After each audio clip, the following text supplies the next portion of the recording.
राज्यदाबी सरकार तुम्हें मानिनियो। गजपति रे शांतिपूर्ण भावे भारत बंद सफल। गजपति जिलार विभिन्न स्थान में भारत बंद शांतिपूर्ण भावे सफल होइछि।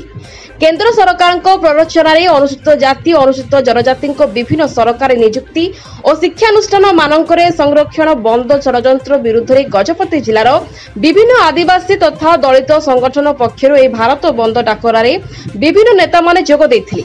गजपति जिला आदिवासी महासंघ सभापति नीरव भूया, बणिक गमांग, इनोज शबर, अथिनियल नायिका, जुस्लिस मंडल, स्टीफेन रईत, ईबी जॉन, काल्विन मंडल, मसलून रईत, आबिद नायक प्रमुख विभिन्न स्थान में लोकंकु बुझाई शांतिपूर्ण भावे भारत बंद डाकरा को सफल करने सहयोग लोड़िथिले। प्राय समस्त अंचल में अत्यावश्यक व्यवसाय प्रतिष्ठान औषध दुकान को छाड़ी समस्त दुकान दोकानी भाई माने स्वतःप्रवृत्त भाव में बंद करी भारत बंद को सहयोग करथिले।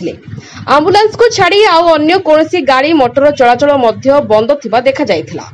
गजपति कृष्ण कुमार बेहरा रिपोर्ट।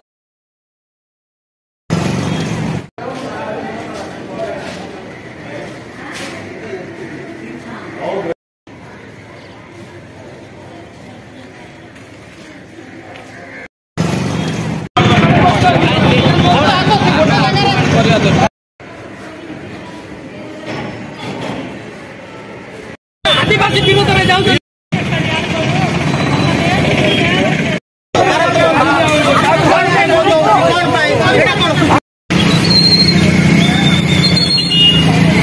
दरकार पड़े लोकल तार एटा प्रोसेस बोला। हां कोन आके जाति कहउछथि वर्षा पर